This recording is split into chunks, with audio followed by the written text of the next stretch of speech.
From JBS Studios in the heart of Times Square in New York City, JBS presents in partnership with AZM, the American Zionist Movement, the first ever World Zionist Congress Election Forum.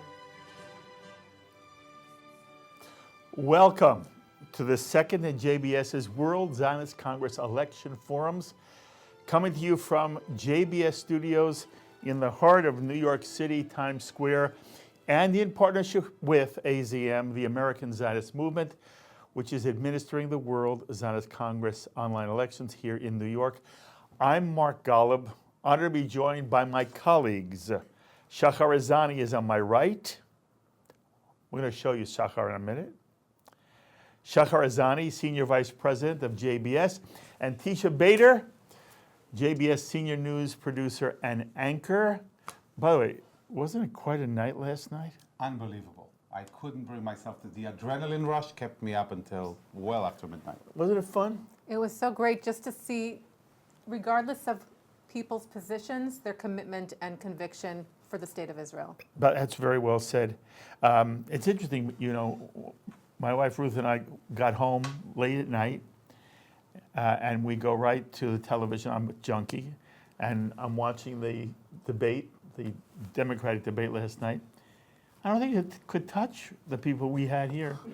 It couldn't touch it, you know? I agree. Okay. Anyway, tonight promises to be no less exciting and informative, as we are pleased to welcome representatives of 4 more of the 15 slates, hoping to win your vote to send their members to the 38th World Zionist Congress that takes place this October in Jerusalem. And I remind you, the delegates to the World Congress help decide how $1 billion will be allocated, spent each year on social services and education and Jewish institutions in Israel, the West Bank, Judea, Samaria, or even in the diaspora. And on tonight's election forum, all of the 4 slates, what we might call organizational parties, are concerned with the Jewish character of the state of Israel. And it will be fascinating to hear how they differ from each other, how they agree with each other on some of the most sensitive issues of Jewish pluralism, Jewish observance in the Jewish state, as well as their Zionist perspectives on the many pressing concerns challenging Jewish life today. Now, before we introduce tonight's 4 panelists, let me remind you of the way in which these JBS election forums work. First, we're asking our panelists to be succinct and to the point. We want everyone to have the time to present their thinking, so we ask our participants to aim for roughly 60 seconds. I do not sit on them for this, but that's the goal. Second, we will give representatives the chance to dialogue with each other, again, most succinctly. And in the spirit of dialogue and discussion on JBS, no disagreement may be ad hominem or accusatory of another individual, no name calling. In our first forum, all of the panelists were passionate and vocal in their positions. I hope we hear the same from our panelists tonight, but the passion will be expressed with civility.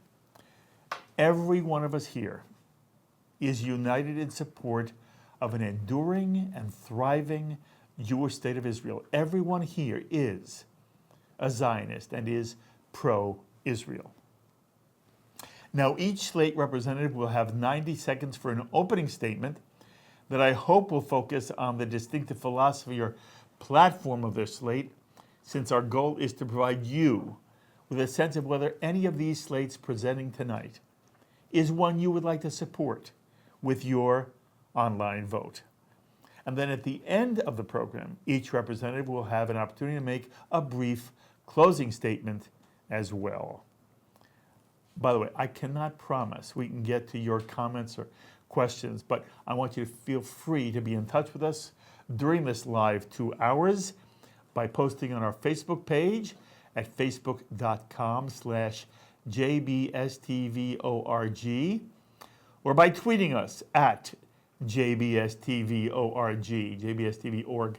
And let me also say, while JBS is partnering with the American Zionist movement, no one at AZM has interfered with any JBS editorial decision. To the contrary, AZM Executive Director Herbert Block, as well as Jeff Becker and Alicia Post at AZM, have only been marvelously helpful and cooperative in helping us organize our 3 nights of election forums. And again, kol hakavod, many thanks to Herbert and the entire AZM staff. And please remember, if you want to cast your online vote before March 11th, when voting ends, every one of you who is a self-identified Jew is a permanent American resident who will not be voting in Israeli elections, is above the age of 18, who registered to vote at ZionistElection.org, and who agrees to the platform of the World Zionist Organization called the Jerusalem Program, you have the right and the opportunity to vote for the slate of your choice.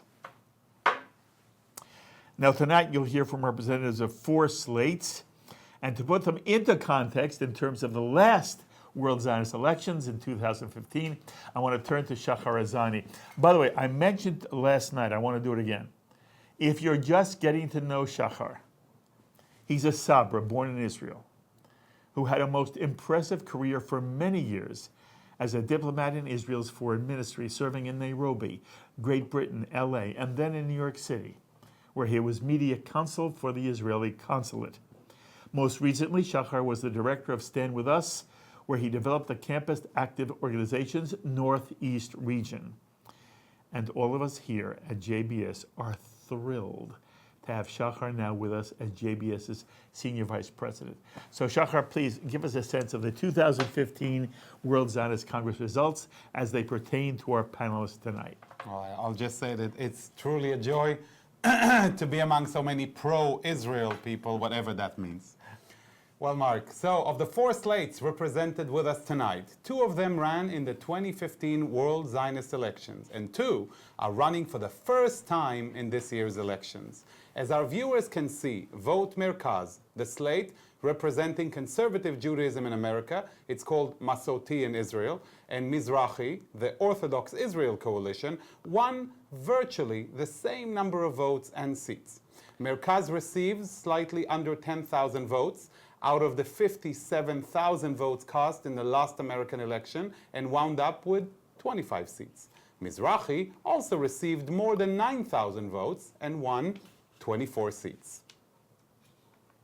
Except for Arza, the Reform Movement's Zionist organization, which has the largest affiliated constituency in America and therefore won the most seats by a wide margin, 56 seats, Mercaz and Mizrachi gained the 2 highest vote totals in the American 2015 World Zionist elections, 25 and 24 respectively. And as you can see, our 2 other participating slates tonight, the modern Orthodox slate, Dorshei Torah Zion, and the World Sephardic slate, Shas Olami, are both running for the first time in this year's World Zionist elections. And that's an overview of the slates we'll be hearing from on this election forum. Thank you, Shahar, very, very much. So let's meet our panelists, introduce each of them for their opening statements. We turn to JBS Senior News Producer and Anchor, Teisha Bader. And also, I mentioned in our first election forum, Teisha lived in Israel for 10 years. She has dual Israeli citizenship. Her parents and siblings live in Israel, and Teisha's 2 children were born in Israel. Teisha. Thank you, Mark. And let's meet our 4 panelists for our second election forum. And as Mark explained, we invite them to each take 90 seconds to introduce themselves and their slate. Representing the Vote Mercaz slate, which is the Zionist arm of the conservative movement in America, called Masorti in Israel, is the executive director of Mercaz, Saray Crane.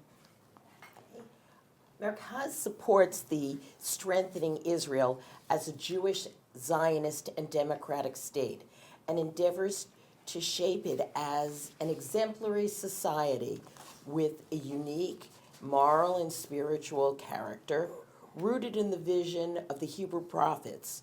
And we envision a society that is democratic and pluralistic. That's very important to us. That recognizes and empowers all streams of Jewish practice and guarantees the civil and political rights of all of its citizens. That's the Israel that we're committed to and the Israel that we work for. We love Israel. The conservative movement has always been Zionist, and 40 years ago we decided it was time to have our seat at the table and to work within the system of the World Zionist Organization to create a pluralistic Jewish society. Thank you, Saray.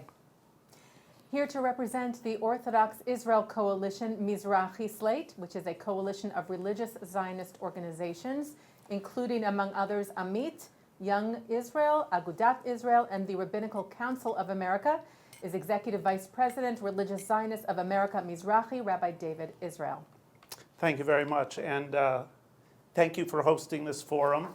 Thank you to JBS, thank you to Mark, to Shahar, to Teisha. It is going to be a very interesting evening, and I'm pleased to share it with my colleagues here.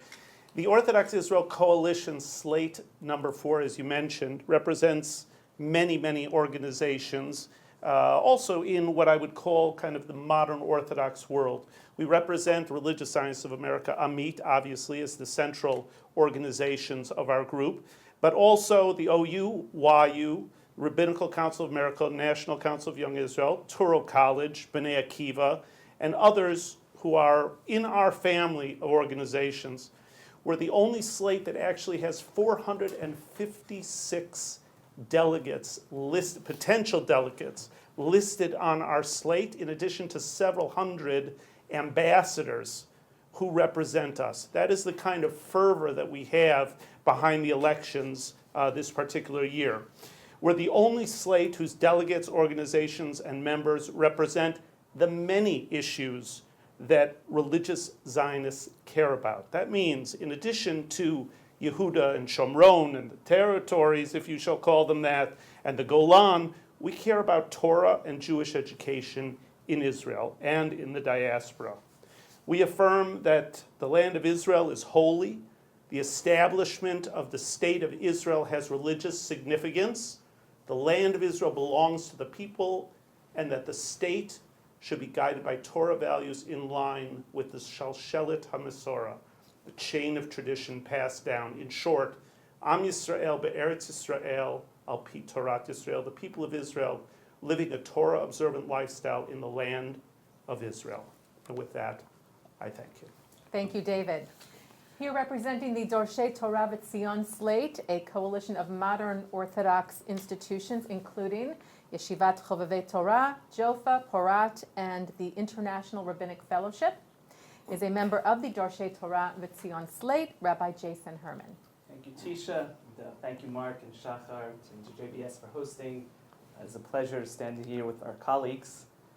As was introduced, we are an Orthodox slate, and we're named Dorshei Torah V'Tzion, which is named after a series of lectures given by Rabbi Avi Weiss, who heads our slate in the 1990s, which we seek to actually seek both Torah as well as Zionism, and to forge a bond between those two.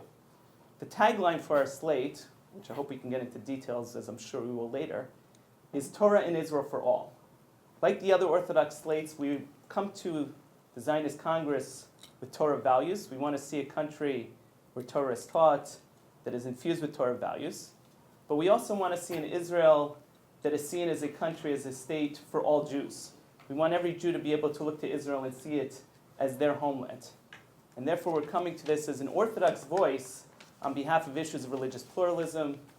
We also want to see a country where women are empowered, particularly Orthodox women are empowered, in the realm of the pluralism issues, as well as other issues where the slate that has actually made an issue to fight on behalf of Agunot, people in chained marriages in Israel, to make sure that women are not erased from the public sphere, and to empower an education that is both pluralistic but also consistent with Torah values.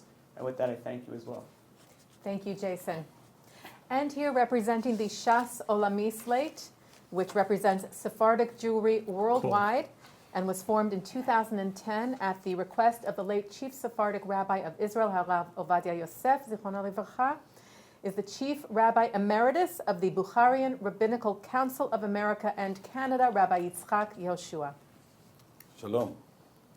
There is a certain excitement for the first time. The Chataz doesn't say Kriyat Shema in this first night. So it's a beautiful to be here with you. As you say, Shas is a movement that was established by the Rishon LeZion, Harav Ovadia Yosef, Zecher Tzadik Livracha, and Shas Olami was established in order to take care of the Jews in the diaspora. There is a Jewish Bukharian community, Syrian community, Moroccan community, Yemenites, Lebanoni, and all. And the goal is to how to reach them and help them.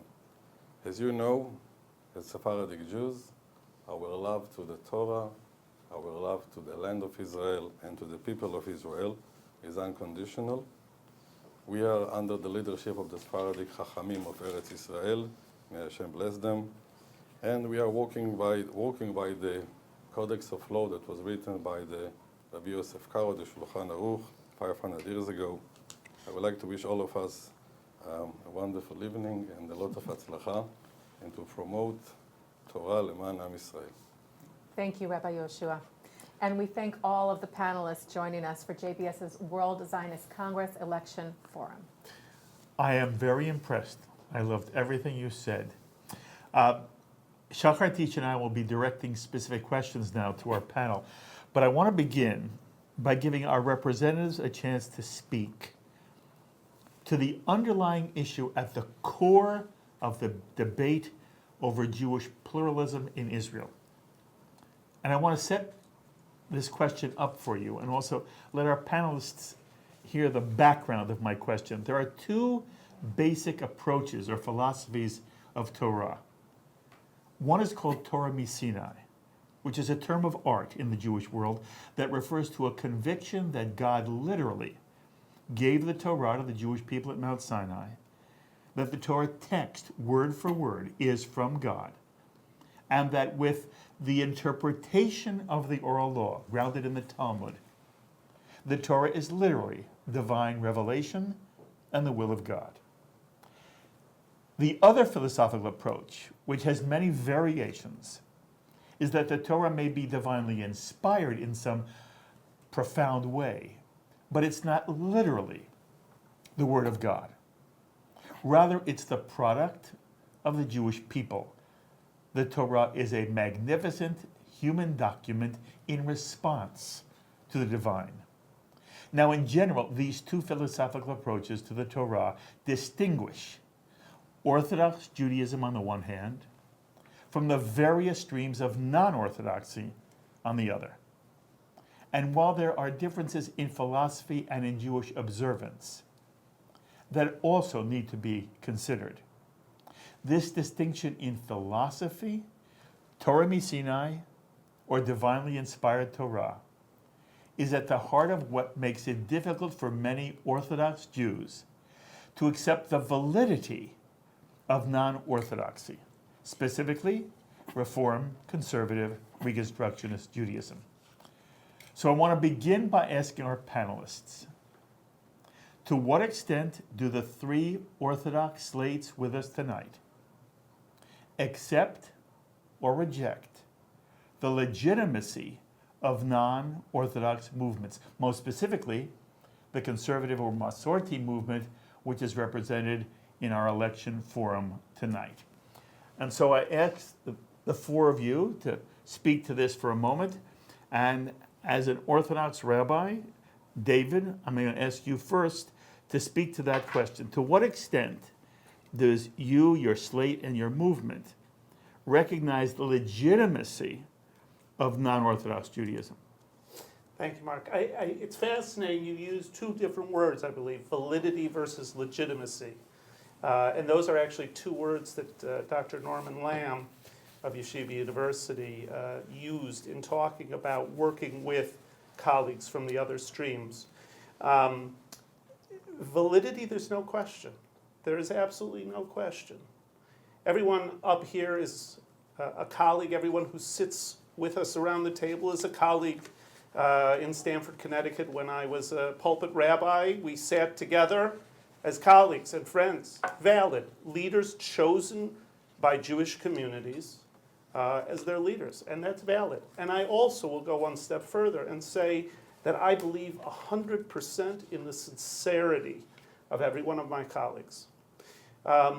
Legitimacy is actually a word that comes from the Latin for law. Where our real difference is when it comes to halakha. And as you said, it's a matter of Torah Sinai or not. For us, halakha is binding, as it has been passed down to us in the Shalshelet HaMesorah, the chain of tradition. And that's what guides our days. To the extent that other movements follow halakha, I have great respect for following halakha. We choose to differ, but that doesn't mean that I don't respect them as leaders and as passionate leaders. Okay. Jason, the same question for you. To what extent do you, as somebody who is committed to Torah Sinai, look at non-Orthodox streams of Judaism and feel that they are, any word you want, legitimate, authentic? What's your view of them?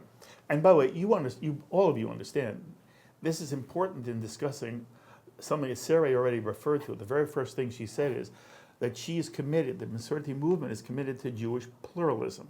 And Jewish pluralism in Israel is a huge problem. It's a divisive problem.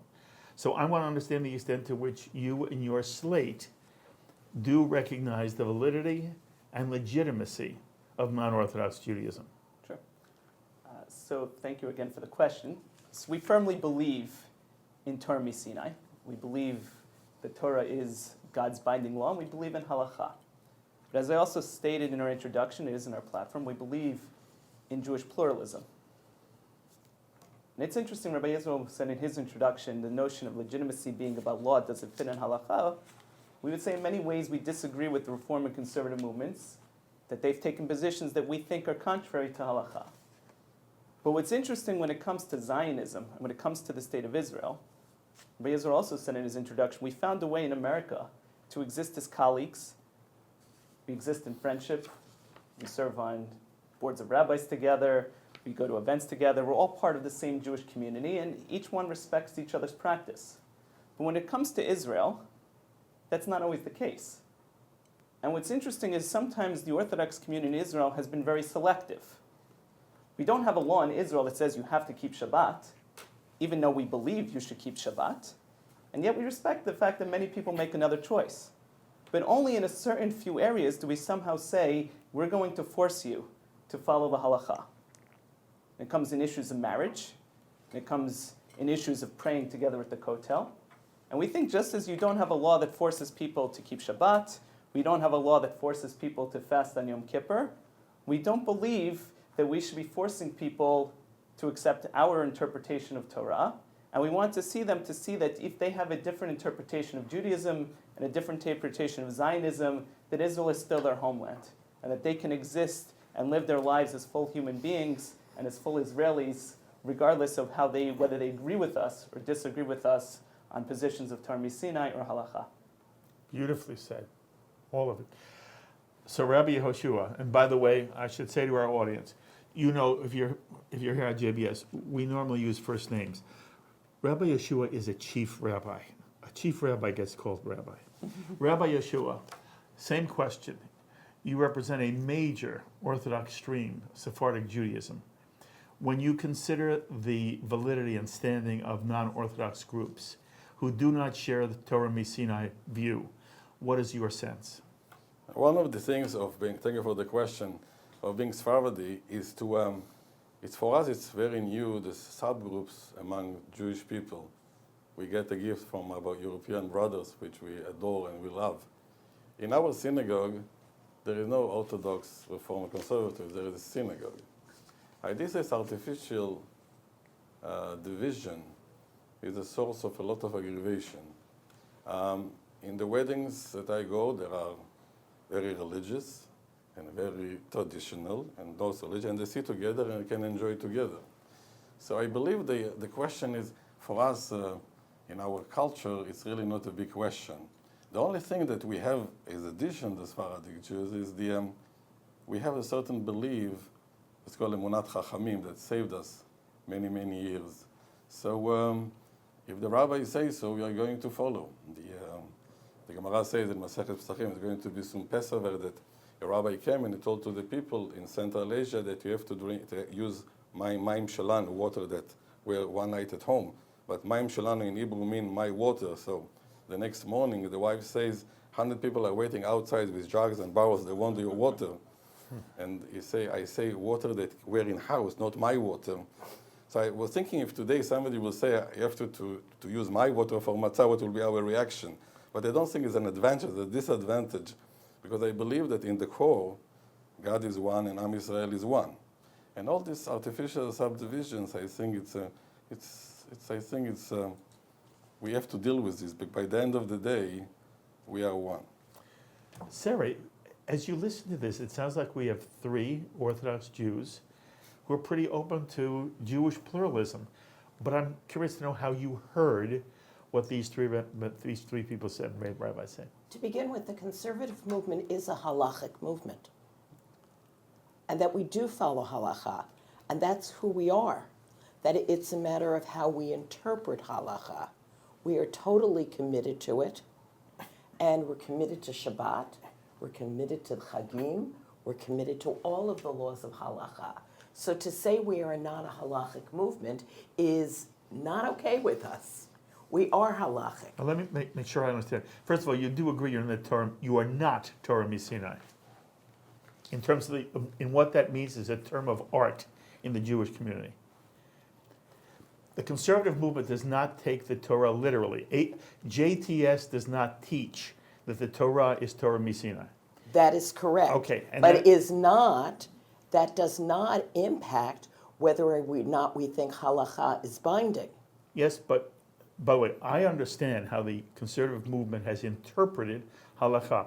And as far as I'm concerned, everybody watching should understand. All 4 of you have the right to any vision of Judaism that you wish. The Orthodox stand over against the conservative and they say, for example, the laws of Shabbat forbid driving. Conservative Jews drive on Shabbat, and it has been validated by the conservative movement. From an Orthodox perspective, that is not Orthodox halachic observance of Shabbat. With all due respect, you're not allowed. The problem with that is how halacha is interpreted. Yes, and you have the right to interpret halakha Which any way you doesn't wish. mean it's not binding, and we do believe it's binding. So to say that we are not a halachic movement is not accurate. And that's the problem with what's being said, that we follow halacha. We just look at it through a lens of tradition and change, of looking at what today's world is about and what it means for a Jew to be halachic and what it means for a Jew to be able to be observant. And that's what we are looking at. There is a firm commitment. If you look at what is taught at JTS or at Ziegler or the Seminario in Buenos Aires or the Schechter School in Jerusalem or the Frankel School in Berlin, that they are all teaching halakha. They are all teaching Talmud, and they are all teaching what Judaism is about. And that is our concern, that we need to be recognized as a halachic movement that is committed to it and believes that halakha is important to the Jewish people. And you don't hear the rabbis here saying that. No, I don't. David, what's your answer?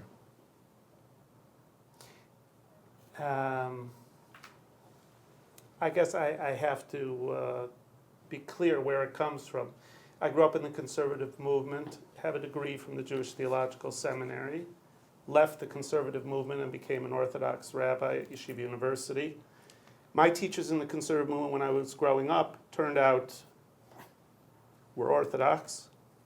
Those teachers I don't think exist very much anymore, but my view, and indeed the views that I heard from teachers at JTS, not all, certainly not all, but some have admitted that the conservative movement is no longer a halachic movement. And I could give many examples, but it's a silly exercise. I do not believe that the conservative movement is a halachic movement committed to halakha. Certainly not as I mean it, and I think even the example that you brought about driving on Shabbat, we could go into the details, but I don't think it needs to be done. Okay, I'll accept that, by the way, because that's not really the point of tonight. I want to come back to the earlier point, Sari. When you heard the three rabbis speak, they did not sound to me as if they wanted to, in some way, block Jewish pluralism in Israel. Did you hear it the same way or differently? I heard it differently. Tell me The what. question is, what happens with Jews who are converted by conservative rabbis as they enter Israel and they are not accepted as Jews? What happens when we have people who want to come and study at the conservative yeshiva and they're not given visas? What happens when we have somebody who wants to make aliyah, who's part of the Abu Dayan group, and he's denied the right to make aliyah under the law of return? That's a problem. Yes, What happens in our synagogues? is We what's- don't get the same kind of understand. funding that the Orthodox synagogues Yes, get. and by the way, I'm not arguing that there is Jewish pluralism in Israel. What I'm saying is that I didn't hear what I thought I might hear from Orthodox rabbis.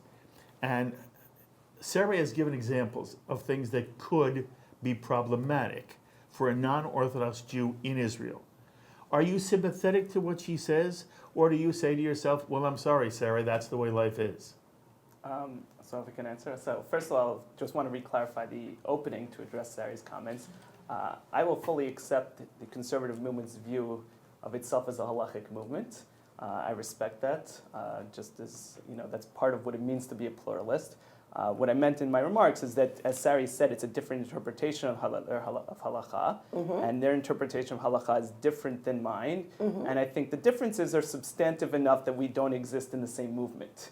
But it's different enough, whereas I also differ in interpretations of halakha from other Orthodox rabbis.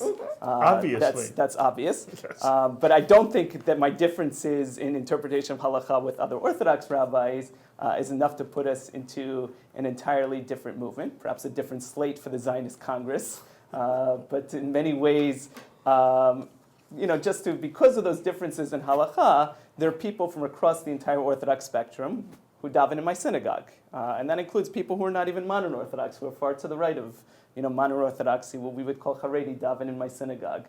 I have 100 Satmar Hasidim daven in my synagogue for Mincha. I interpret halacha differently than them. The question is, to what extent... So to come to the examples, so even though, as I said, it puts us in a different movement, our interpretations are different. But when it comes to Israel, if I really believe that Israel is a state for all Jews, then to pretty much, I can run down the list again, but I would say to almost every one of the things on Sari's list, I would support. I believe that conservative converts should be considered Jews to make aliyah. I believe that you should get visas to study in the conservative yeshiva. I believe if a conservative Jew, and by the way, conservative converts are allowed to make aliyah. Their problem when they get to Israel is they can't get married.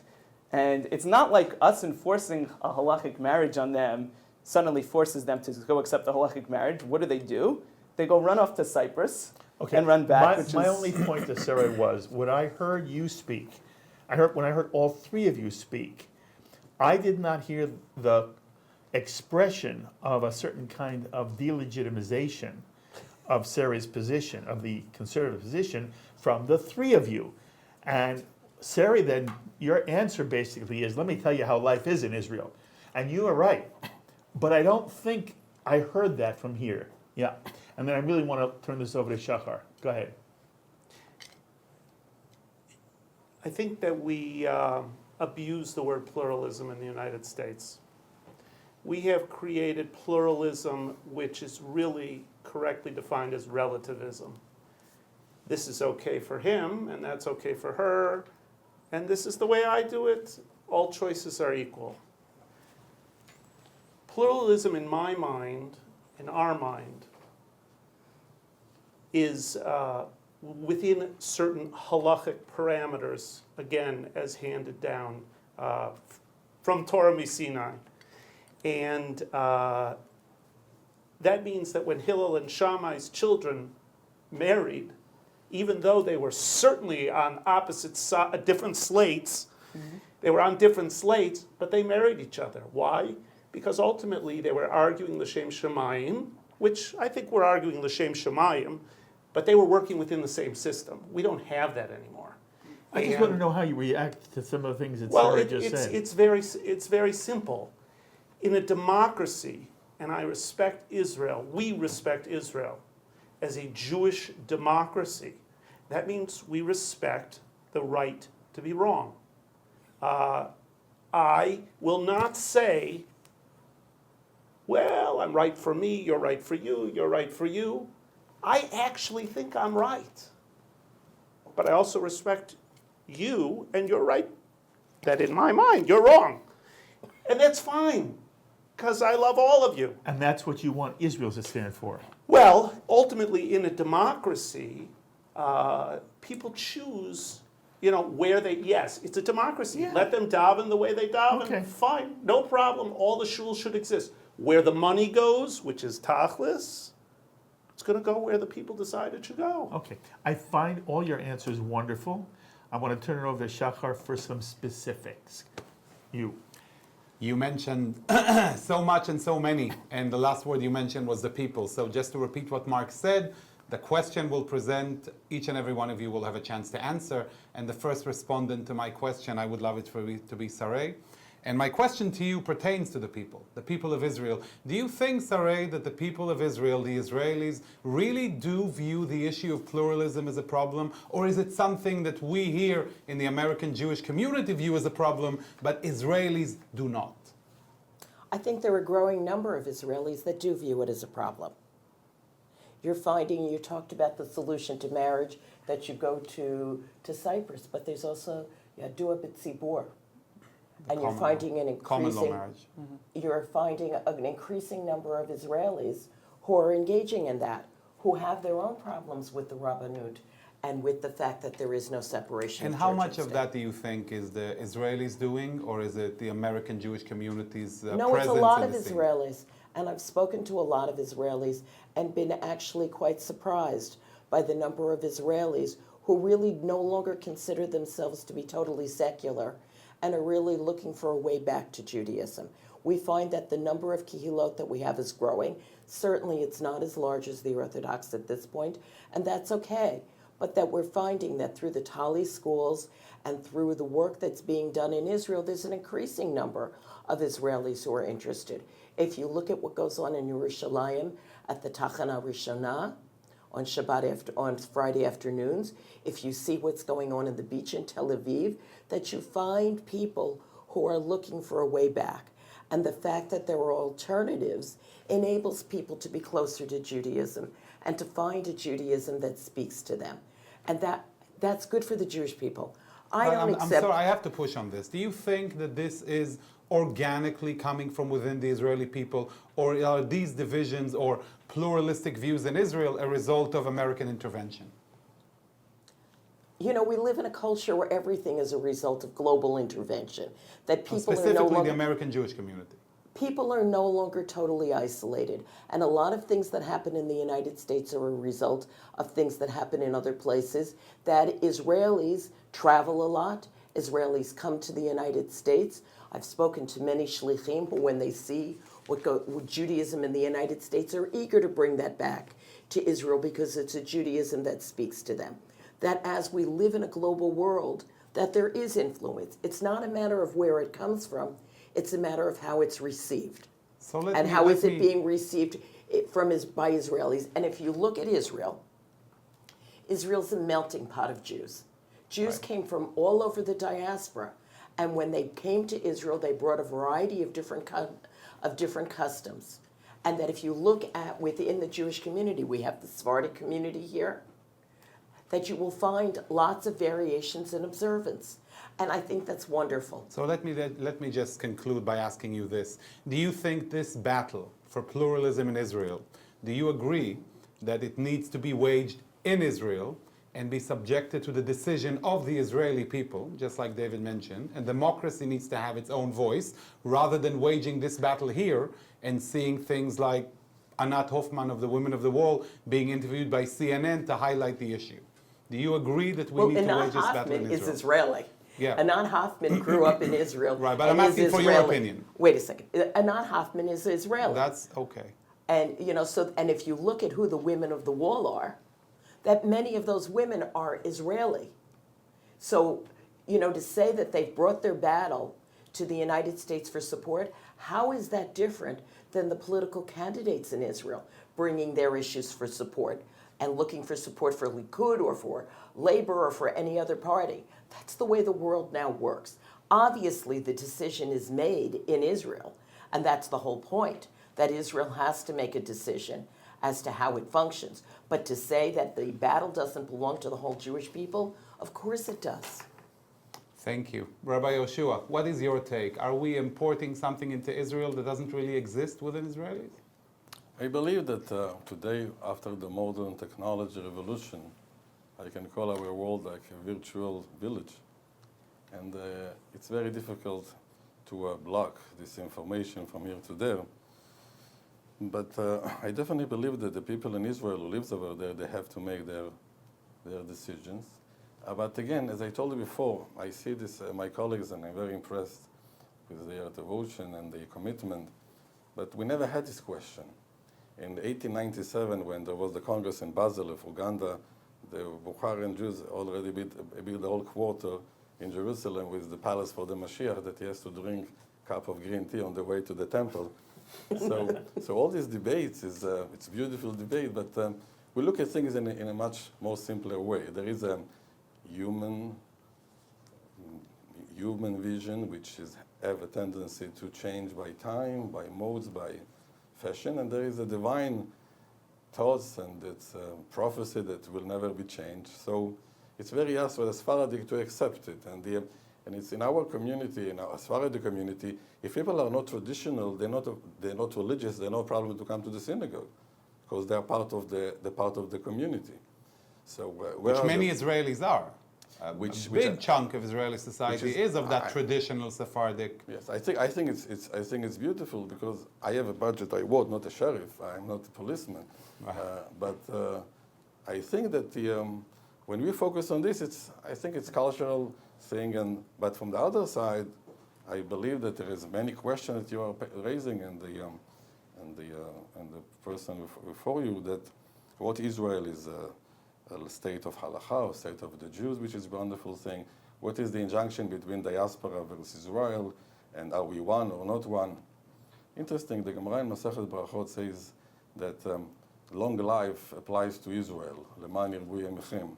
And the Gemara says, but in Babylon there are very old people. What are their secret? So they say because they come in the morning, evening to the services, it's mean they are part of Israel. So the Gemara says, they're in Babylon, what's Israel? So they look at all the small synagogues and temple like part of Israel. So in a way, according to our sages, Israel is much more wider expression. So there are no differences for us, for Jews, and if today there is an attack on the people of north of Israel, or south of Israel, we feel part of this, and I think all of us will feel like this. So feeling is one thing, and the bottom line is another. It was mentioned the issues of budgets and other what we call the tachlis questions. And I'm interested in hearing from you, just in your opinion, do you think Israelis care about Jewish pluralism? I don't live in Israel for many years, even though I was born in Israel. I don't think so, but when I'm come to Israel on the yearly basis, even the new words in Hebrew I don't understand anymore. They are meshadegrim to you. So sometimes I ask, what do you mean when you say like this? So, and I believe that they have to decide. I have to decide what they do over there, and I think that I think it's all kind of agendas that has to be. The bottom line should be, if it's go for the sake and for the benefits and for the progress of Medinat Israel. David, do Israelis care about Jewish pluralism? I think that to the extent that they care, it really has to do with the mistakes of the Orthodox, and in particular, I must admit, the Haredim, but also things that we in the Mizrachi movement, I think, could have spent more time on. And that is that Israelis don't want to be knocked over the head with the Sefer Torah. That's not the way you make people love Torah or love Yiddishkeit, Judaism. You have to wrap people in it. They have to hug it. So I think that we've fallen short in that area. And I think that's created a lot of anger. And I think that that's where the desire for pluralism comes from, anger. Some of it well-deserved. I do think that... Just anger? Just because people are angry, that's why they wish for diversity? Could not there be another reason? Well, here's the thing. We know that the majority of Israel is Sephardic.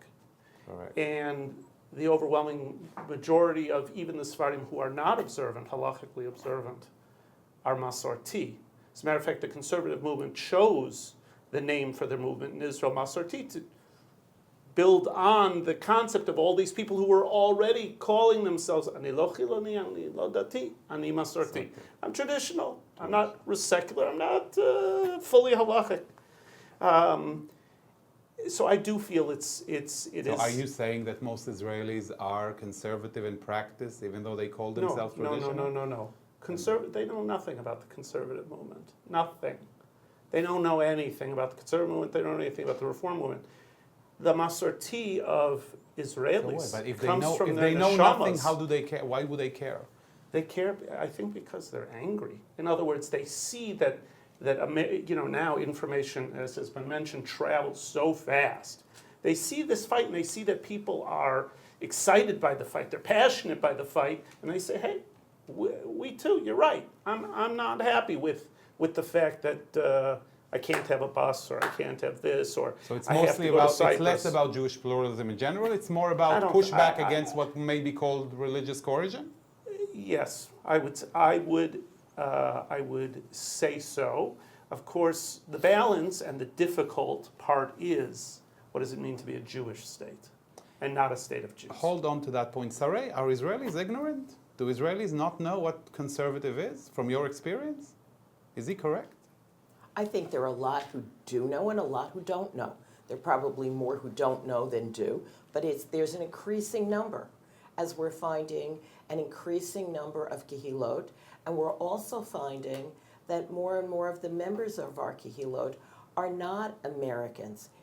There's no question that it started with Americans who made Aliyah. But as we look at the newer kehilot, they're Sabras. Yet it doesn't seem that the Israeli political system, and we're approaching the elections next week, pays any kind of dues to the Jewish pluralistic issues. Many parties do not even have a position on the topic. But before we continue on this, and I would love for you to respond, I'd love to hear from Jason. Do you think Israelis care about Jewish pluralism? Well, I think you're going to see the answer next week. Israel's going to election next week, and it's now the third in the year, and possibly we're talking about the fourth. Why is it for the first time Israel has 3 elections in a year? It's being driven by one party, which is Avigdor Lieberman's party, who is refusing to join a coalition with religious parties unless certain conditions are made. I have to stop you there and say that there are various interpretations as to who's willing to sit with whom. All right. But I really want to... But Avigdor... And then to that credit, we'll say that in the first round and second round, you did not hear the pluralistic Jewish voice to be a determining one in the election. He's certainly been pushing that agenda, and he could be a kingmaker. So however you want to interpret it, he's certainly been saying these issues for quite a number of time, and now he's willing to stand by them. And it's not because it's just him. He's not one person. He's representing an entire community. But aren't they just angry, like David said? I mean, is it caring about pluralism, or is it just being angry at the Haredi establishment? I don't think I think anger is a part of it, but I think some of it is not just anger. And when you talk about religious coercion, the truth of the matter is I think Israelis, do they care about pluralism? First of all, if you ask them, most Israelis say they do care and they poll high. The problem it is for American Jews, they have so many other issues that are a priority. It's not as high of a priority on their list, but it is something that they believe in and care about. Now, in terms of religious coercion, which they do passionately care about, if you didn't have religious coercion, we in the American Jewish community wouldn't have a problem with religious pluralism. Once there's no coercion, you could do whatever you want, and there wouldn't be an issue of pluralism. And what I would argue from an Orthodox perspective is 2 things. First of all, if I care about Torah values and I care about what kind of state it is, Coercion, I think, hurts orthodoxy and hurts Torah. And I said this a bit in my introduction. I think the percentage of Israelis who get rid of their chametz on Pesach, I read once, I might get the statistic wrong, I don't have it in front of me, is about 70%. Number of Israelis who fast on Yom Kippur comes also that high, if not even higher. Why is it? Because there's no law. Israelis don't like a law that tells them what to do. We want to be able to convince people why Torah and Halacha works better for them, as opposed to having the Knesset force a law. And I would say two other things. I said I was going to say two, I'm going to make it three. And then I'll go to you, sorry. One is also, I think we need to be also pushing, and this is a bit Israel, if we care about Orthodoxy, we care about Torah and Halacha, we're caring so much more about forcing the people who don't want to keep Halacha to keep it.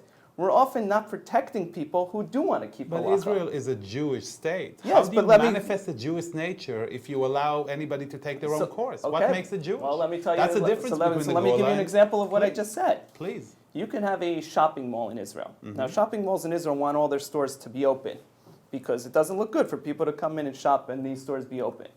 And yet, if there's a store owner in a mall who wants to close his store on Shabbat, and the mall owner doesn't like some of the stores closed, the mall owner can evict the Shomer Shabbat store owner from the mall in Israel today. There's no law that protects it. So how about, if you want to have a Jewish state, how about protecting people who want to keep Shabbat, as opposed to forcing the people who don't want to keep Shabbat not to keep Shabbat?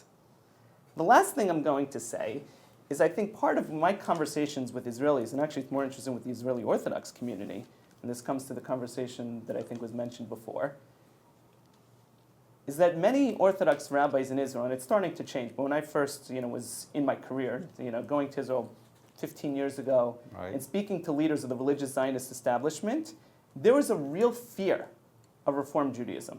They thought if we allow Reform Judaism into Israel, the entire Jewish character of the state is going to collapse. And that fear went away? Didn't go away, but what I'm going to say is, but when I pushed them on it, many of them had never met a Reform rabbi before. Many of them had never met a conservative rabbi. So we Now, go many back- of those we go people back in the to last ignorance. 15 years have actually started to meet and see Reform and conservative Jews. So we want to tell them, because we in And America... what did that do to their fear? I think they see it a little differently. It hasn't gone away, but it's these things, it's like, a little bit of physics, you put the ice melts slowly. But I think the American Orthodox establishment, and I think this is not just our slate, but I think, many Orthodox rabbis in America, we disagree profoundly in many ways with conservative Reform rabbis.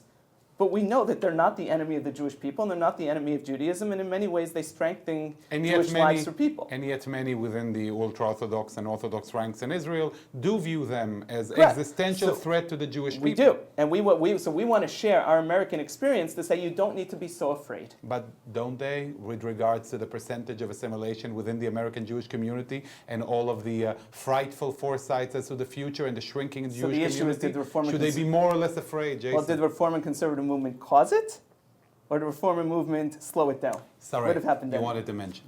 I think we have so many different issues on the table now that it's kind of hard to sort through them.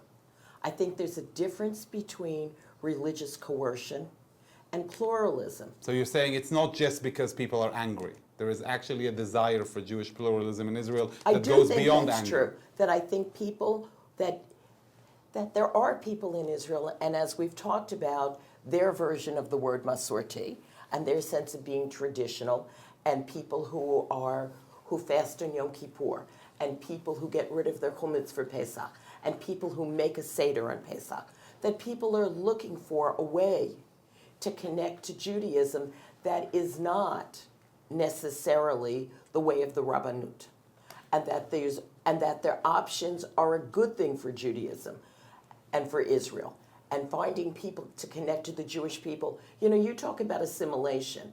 Well, it's not fair to compare. It's not a valid comparison to talk about assimilation among Israelis and an assimilation among Americans. The question is, who are our neighbors? Who are the people with whom we interact?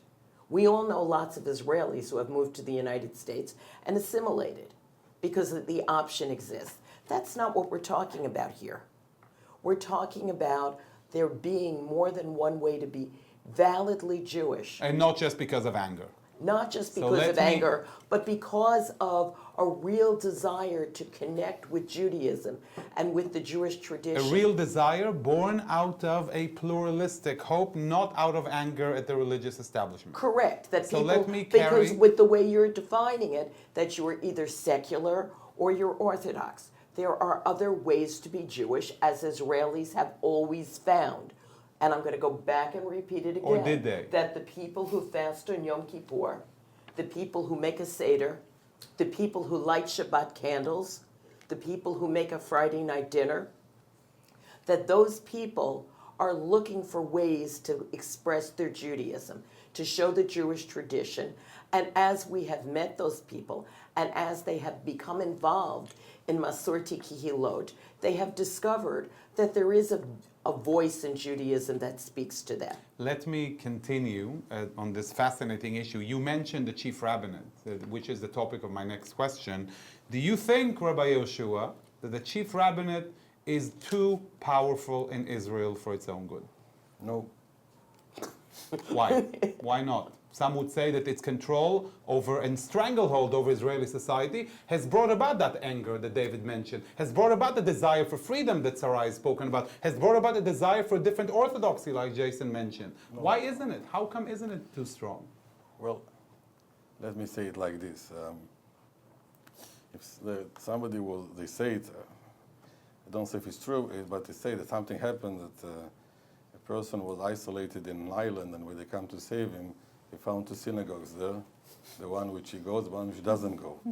So I don't take it, I take it sounds like a cultural thing, but I believe the definition of the state of Israel by Ben Gurion, it was to create and to give a certain Jewish taste and sense and kashrut and the concept of kiddushin and weddings to the old Orthodox, what we say, or the Jewish Shulchan Aruch, and I think it's part of the definition of Medinat Israel. I'm not, I don't say that many 100 years, 50 years are going to be debates like we are doing today, which is very normal and it's very good because we talk and by the end of the day we should be friends and we should work together. But this is the definition of the state of Israel, and I believe it was, and I don't think that David Ben Gurion was a religious person, but he understood a certain understanding. As one of the member Knesset of Mapam, he says, I'm not going to an Orthodox synagogue, because for me this is what I understand of Judaism. This was a definition 70 years ago, and I'm very happy for this. I believe that the Rabbanut is under all the time fire because they are blamed from both sides, something that the state of Israel acknowledged as a part of the definition of the state of Israel. To blame, it's very easy. I'm dealing with couple marriage counseling. The easiest is to blame the spouse. But I think the Rabbanut is under a lot of pressure, and they're trying to do. I'm on a daily. Today I was connected with the head of the rabbis of Jerusalem to help a family with, and Baruch Hashem, they're going to all the leniency by the Shulchan Aruch to make things happen. But to say that they are to blame them, or I think I disagree with this. But again, this is my opinion. Sarai, is the chief rabbinate too powerful? Yes. Why? The chief rabbinate makes decisions that don't conform with the laws with the declaration of the establishment of the state. It is an element of the state of Israel. It is established by the law of the state of Israel. It is a tool by the state of Israel. It has the power to prosecute on behalf of the state of Israel. How can you say it contradicts the state of Israel? It may be not your liking. It contradicts the declaration of the establishment of the state. It can contradict the law of return. It can contradict who can come into the country. It makes decisions from a particular perspective and doesn't recognize that there are other views. In recent years, we've seen elements of a weakening within the chief rabbinate with other offers to, you mentioned the common law marriage, there are other issues, whether it's kashrut or others. In light of all of this, you still feel that the chief rabbinate in Israel is too powerful, or Yes. have you been able to undermine it? I haven't been able to undermine it. Israelis have figured out ways to undermine Israelis it. or Israelis who've been influenced by others who taught them that way? Because most Israelis, when you think about the traditional Masorti, Sephardic, not necessarily view this as a problem. I think Ashkenazim do. So that's I mean, a divide? I think people do in Israel find that the chief rabbinate, that the Rabbanut is too powerful. That Israelis do think that. David. David. Is I- it too I- powerful? I think that like any large bureaucracy that there are things that the Rabbinate could do better. Like There's what? no doubt about it. Like what? I think the working with Shahar to try to make marriage and other things more, to speak better to the average Israeli who's not Dati, I think is a tremendous development. The fact that the Hashgacha Pratit has somehow been allowed to continue to exist, I think it shows, just like there's a different badats every neighborhood you go to. So it shows that there's, the Rabbinate is role is changing a little bit. But like a big bureaucracy, there are mistakes made, and there's people at different levels. I myself have I and my family have run into a few of them here and there. But ultimately, it's a state's right to regulate marriage and divorce, particularly when divorce comes into play in the state of Israel. That's a very, very important factor because we want Jews to be able to marry other Jews. Conversion's important also, but you can always convert. Once you have out-of-wedlock marriage, then we have a bigger problem. I am suspecting Jason agrees with me on this. Let's see. And Let's see. and whatnot. Those things I think need to remain under the power of the Jason, Rabbinate. Yeah, do you agree with David? At which point we know which slate to go with, or is there any difference between the two of you? No, I think we disagree at least. We agree in some respects, and we disagree in others. So what's your view on the chief rabbinate? I think the chief rabbinate. First of all, we support the notion of the chief rabbinate. I think there's a notion that is part of the way in which you infuse a state with Torah values, and to have somebody who could speak from a Torah perspective representing the whole state. And I think from much of the state's history, we happen to have had some very wonderful chief rabbis.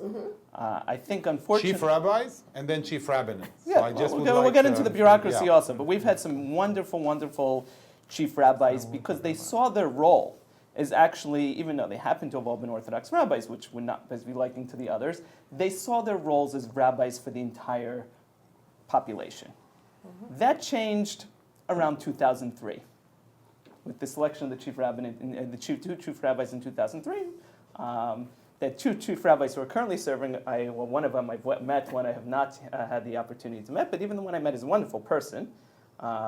His cousin is a conservative rabbi, his other cousin is a very modern Orthodox rabbi. So he's a Jew. Yeah, definitely a Jew. But they've taken a view which is very narrow and not representative of the whole state. So it's a personal issue, Jason? It's not only the it's not personal an issue. institutional issue? Isn't the there chief is an rabbinate a institution. generator of anger Yes, among Israelis? It is, and I'll get there. So I mean, it's certainly, but the person on top is the person responsible. They make the ultimate decision. The buck stops with them. And I think part of the problem is that the chief rabbinates. How do you pick a chief rabbi? It's picked by a committee of 150 people. Most people don't even know who's sitting on this committee, how you get them. Half of the people in the committee, they're not being picked even by religious people. Like mayors of major cities get to appoint members of the committee. Israelis don't have a say in how they're picked. So if you're not actually representing the people, and it's not even necessarily representing the religious establishment, that creates a problem. There are many other problems with the bureaucracy itself, and they happen to have control in areas of people's lives where they've exercised that control in a way that they've abused their power, and it creates that anger. This is so much fun for me to hear Shahar ask you these questions. I have to say, I'm very surprised that Shahar says to the four of you, does the Orthodox rabbinate have too much power? And you don't say, of course. And you don't say, of course. And Rabbi, even you don't say, of course. Does it have too much power? I'm sure you would say, of course. It's not, there's nothing beyond I would say, that. of course. If anybody here who's honest about the problems confronting the state of Israel, and it's asked, does the Orthodox rabbi, and then we're not talking about chief rabbi. Nobody's talking about the chief rabbi. And there are good chief rabbis and bad chief rabbis. That's not what this is about. It's about power and how Jewish life is constrained in the state of Israel.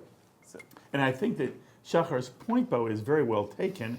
I sometimes fear that it is driven more by American Jews who want Israel to be like America than it is American Jews. And I'm sitting here with two people who know Israel intimately well.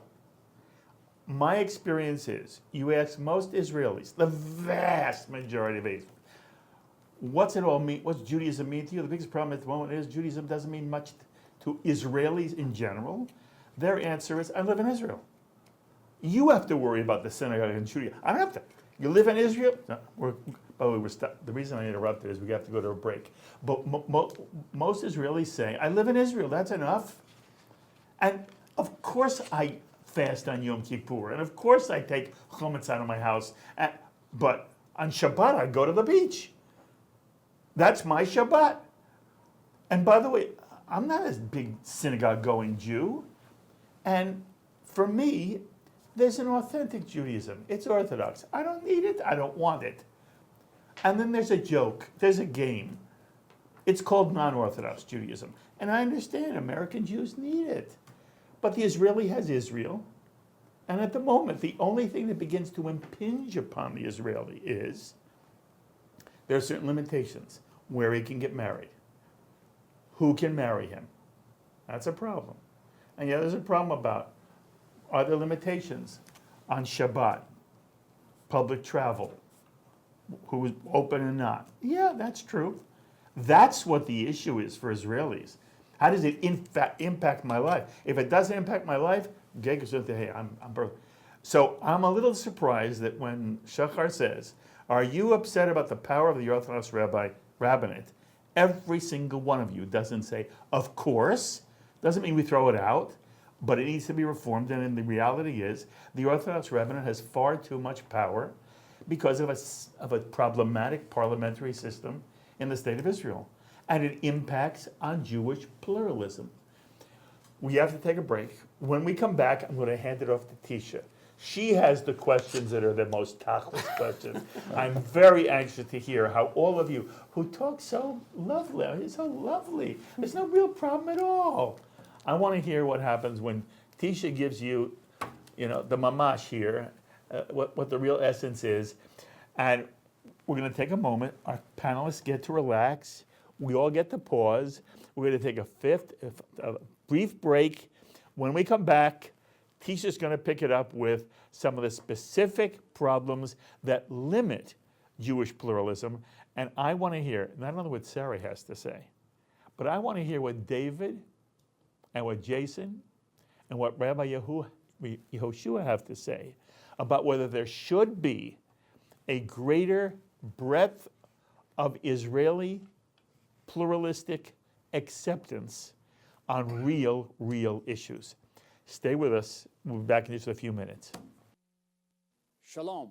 I'm Michael Oren, and you're watching the Jewish Broadcasting Service, expanding Jewish understanding, celebrating all things Jewish.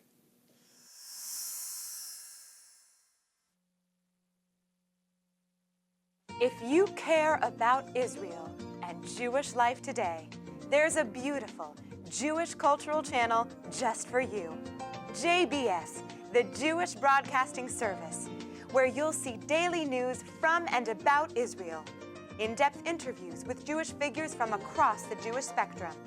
Have a front row seat at the marvelous programs of the 92nd Street Y and at outstanding lectures, conferences, and performances, with multiple Jewish films and documentaries every week, even twice daily programming for children. Learn to read Hebrew, study the Talmud, and if you're unable to attend a synagogue in person, JBS televises live Sabbath services every Friday night. And it's all free of charge. JBS, expanding Jewish understanding, celebrating all things Jewish.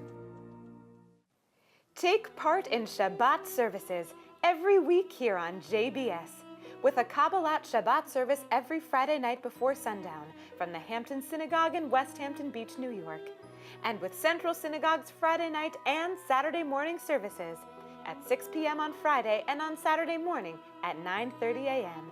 If you're unable to attend a synagogue in person, you can still celebrate Shabbat with the entire Jewish community, right here on JBS, celebrating all things Jewish.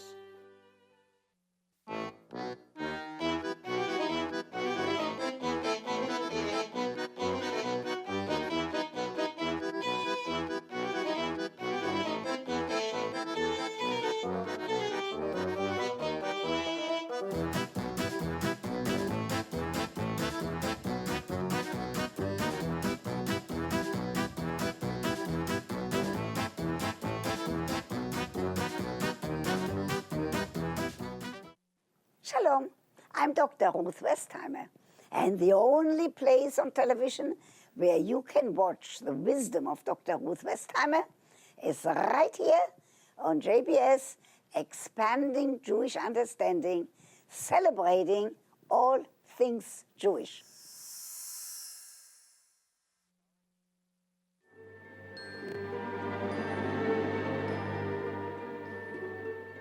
Hi, I'm Rabbi Mordechai Becher, exploring concepts of the Talmud each week with Dimensions of the Daf on JBS, expanding Jewish understanding.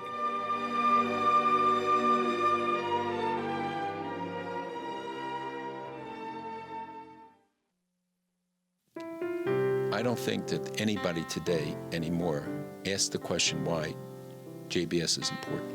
I think history will record that you created outlets of teaching and touching Jewish souls and beyond the Jewish community in an unbelievable way. In a world where every now and then we get a little Jewish this or a little Jewish that, it's a place where Jews can find their home, they can find their roots. It gives us a Jewish lens on everything that interests us, challenges us, confuses us, and frankly worries us.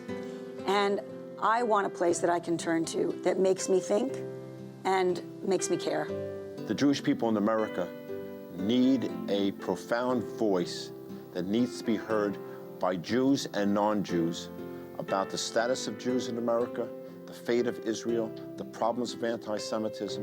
All those things are encapsulated in JBS. From the culture, to the movies, to the tefillah, to the songs, to your teaching of Hebrew, and to what we're talking about, which is what are the existentialist issues of today.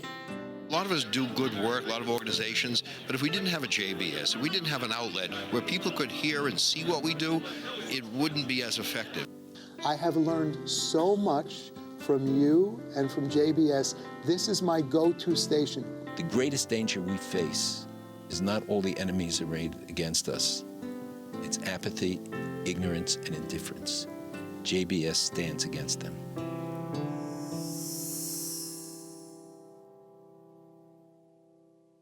We hope you'll support JBS as generously as possible by sending a tax-deductible check to JBS, P.O. Box 180, Riverdale Station, Bronx, New York, 10471. Or you can make a tax-deductible donation online by visiting the Jewish Broadcasting Service website at www.jbstv.org and clicking on the Donate button at the top of the homepage. Become part of the JBS family and help sustain the state of Israel and the future of American Jewry. We thank you for your kind support. And now we continue with the first ever World Zionist Congress Election Forum. Welcome back to our discussion, and I'm going to turn it over to Teisha Bader, and we continue to press on the issue of Jewish pluralism here, Jewish pluralism in Israel. Thank you, Mark, and let's start with you, David. To what extent do you think that non-Orthodox institutions and synagogues should have equal funding and equal status in Israel? I think that as a democracy, that the non-Orthodox movements should be able to build, and people should be able to worship as they please in terms of how the monies are spent. In the end, that's a decision of the people of Israel, of the votes. Some probably relate to the votes we're having now, and probably some relate to the Knesset votes.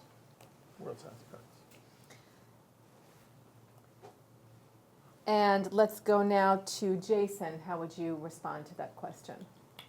So I would certainly agree that every stream of Judaism should be funded in terms of how to distribute it. Obviously, money is a zero sum, but it should be proportionate to the people who are desiring it, and it should be a fair process. Rabbi Yoshua. Well, tonight I would like to focus on ideologies about how to split the cake. I would leave to the honorable member of the Congress to make a decision. And I believe that everybody has to feel a part of this. And I would have my own other observation, but I think that I'll follow my colleague's opinion. Okay. Saray, how do you respond to the rabbi's response to the question, and do you think that answers the question to your satisfaction? I think they did answer. I like Jason's answer a lot. I think that that there should be funding for the various streams and for the various groups within Judaism, and yes, it should be funded based on the numbers and on the needs. Absolutely. So, yes. Forgive me for one second. So, you understand if the four of you were making Israeli policy, so right, there'd be no problem for you? What are they? I don't hear any issue of anybody on this panel. 3 Orthodox rabbis said, yes, you should be funded, and yes, you should have legitimacy. What was your question? Well, we didn't phrase it exactly. Equal status. You have 3 Orthodox rabbis here saying that non-Orthodox movements should have equal status in Israel. Do I understand you, David? I don't know what you mean by status. You don't. I don't think it's an issue of status. I think Of course that it in is. a democracy, David, people should be able David, to am I allowed pray to, and am I build allowed as as they a wish. non-Orthodox rabbi to perform a wedding in Israel? No, neither Okay. am I. And by the way, why is neither are you? Because there is a list of people who Yeah, are you're not in the approved. club. I'm much, well, Okay. By the way, We it's- work closely with the Rabbinate to of make course you are. to make things and, work. And for you to, it's a little disingenuous for you to compare yourself to me. An Orthodox rabbi has a shot. No Reform rabbi and no Conservative rabbi has a shot at being a rabbi in a marriage that will be accepted by the state of Israel. That's not equal. In Israel. In Israel. That's When all the we're talking marriage is about. done in Israel. That's not, what word you use? Equal status. That's not equal status. And Right. I'm surprised that I'm not getting honest answers But from the you. question is not who is a rabbi. The question is It's who what a is rabbi can do. Who is a which Yes, and an Orthodox rabbi can do things that a Reform or Conservative rabbi can't do. So the question is asked of you, if you had the ability to change policy, would you change that Israeli policy so that any Reform rabbi, any Conservative rabbi, any Reconstructionist rabbi, any independent rabbi could also officiate at the chuppah of an Israeli couple, and that would be accepted by the state of Israel? Because if you say yes, that's a dramatic departure from where Israeli law is at the moment. If you say no, then this idea that they're just saying to you, sure, you should get money and you should be equal, is not, it's deceptive. The same thing for you, Jason.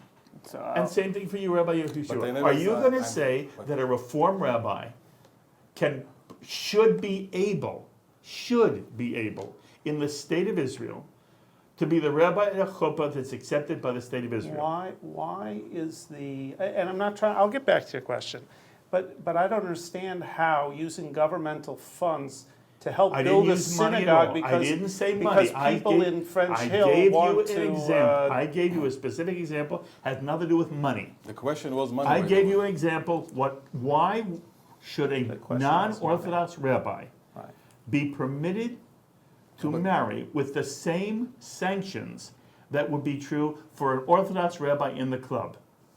And that's a simple question for you. And my instinct is you're going to say no. And if you say yes, it's a radical departure from what exists today. What do you say? I say the rabbi over here was having his hand raised. I don't want to. I will say. Come here a minute. All of you who are watching, you've got 4 lovely people here. and their instinct is to be embracing of one another. The problem is, it's not what Israelis, the problems in Israel are not reflected here. I'm going to ask you the same, Let me ask you the same question. I'm willing no, to you answer. ducked. Oh. Yeah, okay. Will you duck or will you answer? I will answer Should I will answer the question. Should a reform or conservative reconstruct, should her rabbi, if she wanted to get married in the state of Israel, I don't know if you are married yet, it doesn't matter. I'm married to a rabbi. There you go. Her husband Wants to should marry her their husband, child. Wants to marry- right, yeah. Her Wants to her perform the husband marriage. wants to be the Mesader Kedushin at her son's wedding. And she wants that wedding to be valid in the state of Israel. Should her husband have the right to do that? It's a simple yes or no question. If you want the yes or no answer, the answer is yes. I could expand And it you now. do- Now the question is how we okay, get there. By the way, that's profound. That is profound. And you have now broken with Orthodoxy and the chief rabbinate, not the chief rabbi, Yes. but the Orthodox. That's right. Okay. By the way, your colleague had no problem answering the question. Why did you have problems? Go ahead. I asked my colleague, how about non-Orthodox divorces? How about non-Orthodox divorces? Yes. Are you prepared to have non-Orthodox streams, which, by the way, again, are very minimal in Israel, if I may say so? Are you prepared to have the non-Orthodox streams do divorces in the state of Israel? I would also, so that gets going to come to the question when I said in terms of how they do weddings, yes, because the divorce is just an undoing of a wedding. But I would say we live in the United States in a world where there are non-Orthodox divorces, and we live with it just fine. So I don't know why we couldn't have that same situation in Israel. If someone came to me, we can rely on the psak of Moshe Feinstein that if you didn't accept that the wedding was kosher in the first place, then you don't have to worry about the get. Now, on the one hand, it was offensive, but it solved the Aguna problem. I don't. Now, so the question. Now, the answer is, if you want. It drives me crazy when rabbis tap dance. It's a rabbi. So I would you've say, got, I would, assume that you've got a yeah. wedding performed by Mayor Soloveitchik. Okay. Yes. Totally Orthodox. Correct. The couple moves to Israel. Yes. For whatever reason, right. David asks you a question. Should that Orthodox wedding, it's not that it was a reform wedding that wasn't real, it was a real wedding. Right. Should that real wedding, he's asking you a very valid, perceptive question. He wants to know whether you will allow a non-Orthodox rabbi to dissolve that wedding with a reform get. So I can't speak for the slate. In that case, I would say no. And your point? My overall point is that I do believe that the state of Israel, being a Jewish state, has to watch over issues of life cycle events to preserve the Jewish nature of the Jewish state. And chas v'shalom, God forbid, we should fall into the situation we have in America, where we have to deal with almost a 50% divorce rate in the Jewish community, and the Rav Moshe is a b'diavad. It's not an a priori, it's a fortiori psak, and we don't. You very well know, obviously, that we only rely on that and a very last thing, and we get a divorce whenever there is a question that two people are identified together as married. Always, we try to get a kosher get. And, always. And I agree with that sentiment, and that's why, by the way, part of our platform is actually to advance, causes that will help Israeli women get in where they aren't able to get that. Agreed. We always want to be pushing, for that. When I'm citing Rav Moshe, I did not necessarily mean it, as an a priori position. I just simply meant that we should not allow the fear of divorce to stand in the way of a right of a conservative Reform Jew to get married as they want to get married and to have their rabbi marry them. That if it doesn't stop us from living in a world where there are conservative Reform weddings in America, it shouldn't stop us from living in a world there are conservative Reform Jews in Israel, and that's part of it. And they should have the same rights. It shouldn't be because they're in Israel they can't get married with a conservative rabbi, but if they're in America they could. Because most likely what happens, they just come to America to have the conservative rabbi do the wedding. So you have the same situation. So if they can do it in America, they should be able to do it in Israel. So Ray, I want to hear your response to this dialogue back and forth between David and Jason in a moment. But David, just first, the same question that Mark asked Jason. Would you be okay with Sir Ray's husband, Rabbi Waxman, officiating, who is a conservative rabbi, officiating over the wedding of his son in Israel? As I think I said clearly, I think that life cycle events should be under Orthodox halachic supervision. If there could be some agreement somehow, for instance, like the conversion program in the army, Nativ, if there could be some arrangement made where halachic supervision would be assured, great. So he could officiate if there was another rabbi. It's a technical thing. It's not. You don't have to be a great chacham to do so. It does have to be done halachically, and therefore, if somehow we could come to a way to make that happen, as with the conversions in the military is being done on a small scale. Gesundheit, as they say in French. I would like to add something. I think that, sir, that the question of Teisha and your interpretation was not as I understood, so I would like to reverse it a bit. To help a Jew with his beliefs and level of Judaism and spirituality and connection to God is something which I will not argue. Every Jew, every human being, even not a Jew, he deserves to get my help if I can help him. Of course. Now, she was referring to about budgeting. And I was referring to at the beginning of my statement that the Shas Olami, we don't have this orthodoxy conservative. Oh, thank God we are not in this. We have the Shulchan Aruch. You can phrase it Orthodox, whatever you phrase it. We have the Shulchan Aruch, and the chief rabbinate of Israel are following the Shulchan Aruch very religiously. Without, of course, there are all kind of, in any kind of bureaucracy, there are all kind of human component that's going to be all over. But it's very important to know that everything has to be done by the Codex of Law that Shulchan Aruch. So please, don't say that the rabbi say because I'm going to fund somebody that he needs to help another Jew, that I just have to agree with him ideologically and religiously. We just spoke about as the idea of our mutual commitment to a Jew, whenever a Jew. I grew up in the south of Tel Aviv, when all the Hasidim and all the Kosoviver, we grew up together, the Bukhari and the Sephardic and them, and they told me that during World War II, nobody asked the Jew how religious he is. It was very simple, Jew or not a Jew, and even in Nuremberg they were very lenient about how many generations a person is a Jew. And I'm referring to the question of Teisha, I'm referring to this, that we have to understand that we are one.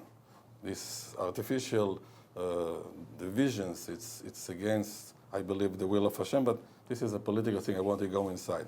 But when it's come to the religion and to the halakha, we are bound to the chachamim, and this is the halakha. And if somebody doesn't have the criterions to perform any kind of religious, like circumstances, like wedding, even a bar mitzvah ceremony, if a wedding and a divorce, I will ask him not to do it.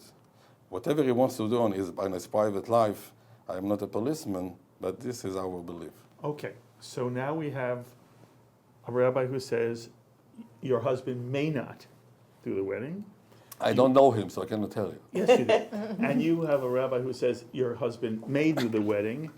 You have a rabbi who, after being pushed, said, I wish I could let your husband do the wedding, but he can't.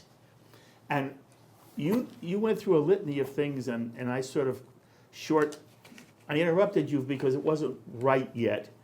And I want to come back to Teisha in one moment.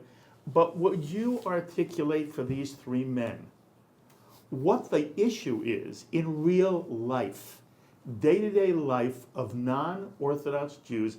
And there's nothing wrong. There's a big expatriate community of American Jews who live in Israel. They have a right to also have an expression of their Judaism. But it's as if I have three people here who don't understand the extent to which this is a real life problem for people.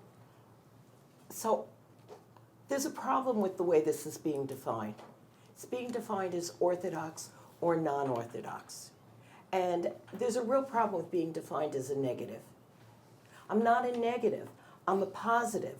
I'm a conservative Masorti Jew. I'm a halachic Jew, that halacha matters to me, and that there's an interpretation of Judaism that I follow. I believe in the concepts of traditional Judaism, of the way Judaism was practiced over the years. And if you study Judaism and you study Jewish history, and I have advanced degrees in Jewish history, that you understand that the Jewish people evolved, and that we evolved as to how we observe Judaism while maintaining the halacha. So I have a problem with the fact that you're defining us as a negative. And that you're lumping lumping all non-Orthodox Jews into one category. And that's just not okay. Oh, wait, I'm not defining You've anybody. called as Orthodox and non-Orthodox. That's what there is in this Jewish world. There are Orthodox Jews and there are non-Orthodox. I And don't that's the accept way, that. Well, then The you're conservative being movement doesn't accept You're that. being unrealistic. No, and I'm the problem living it. is, I believe you want Jewish pluralism in the state of Israel. I do. Okay, you've got three Orthodox rabbis here, and there's a variation of opinion. None of them think you're halachic. That doesn't mean you're not, but it does mean that from the Orthodox perspective, you're not. You can say you are till you're blue in the face. They don't think you are. Why do they get to decide? And that's the issue that's being up for discussion here.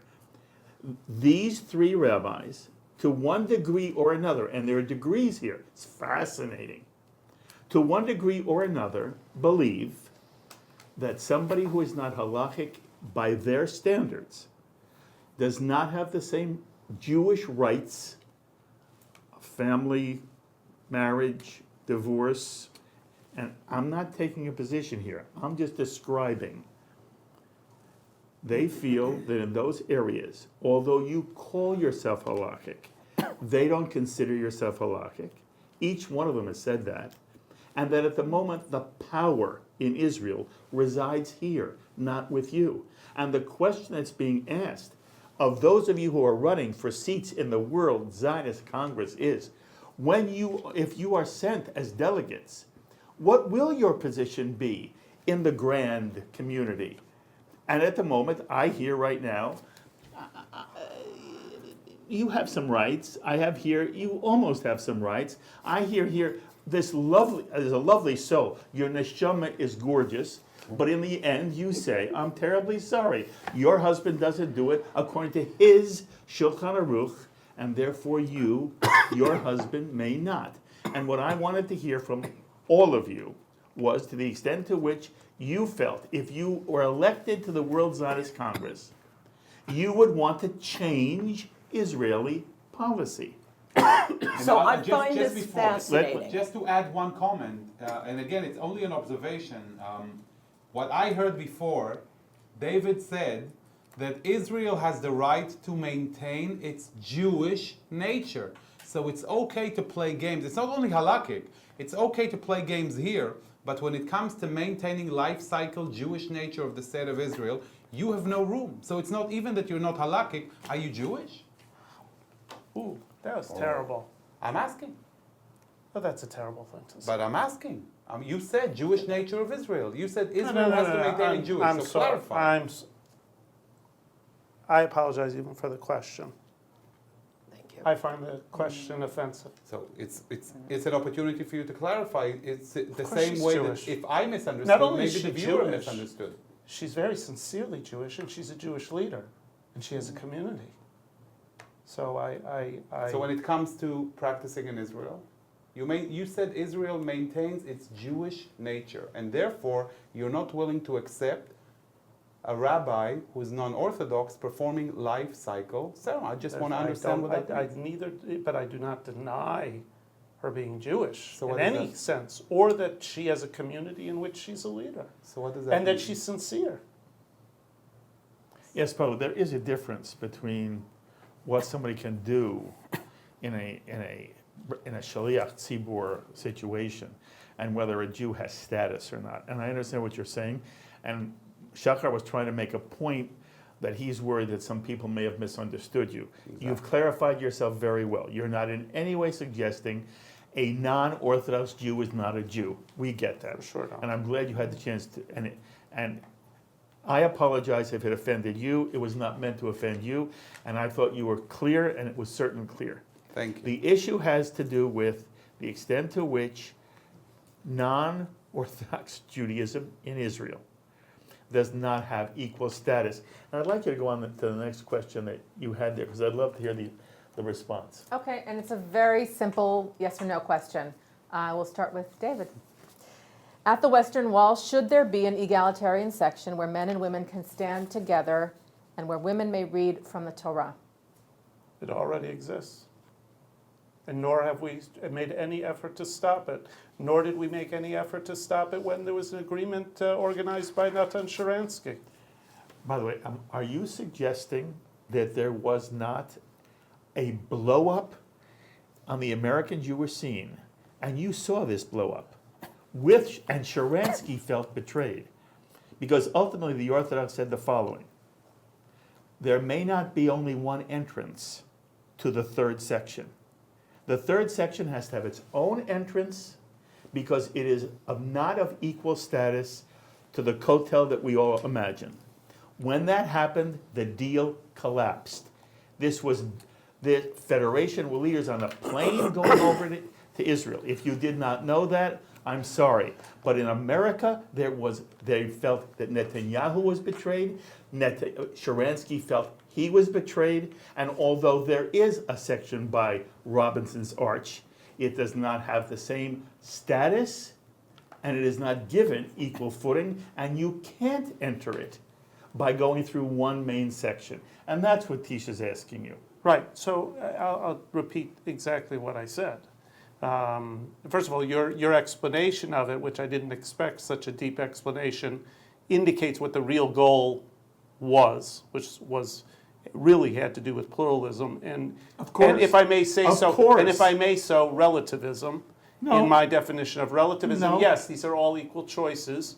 These are all correct choice. Yes, is relativism. Yes, and you say Israel should not make them. You say Israel should not make them equal choices. No. Let me just repeat what I said. What I said was this was Bibi's last-minute decision behind closed doors, and we never ever tried to stop the Mizrachi. I never believe tried you. to stop the agreement from going forward that Sharansky put forward. Okay. But it's not, the only thing I disagree with is not that you were perfectly comfortable with a third section.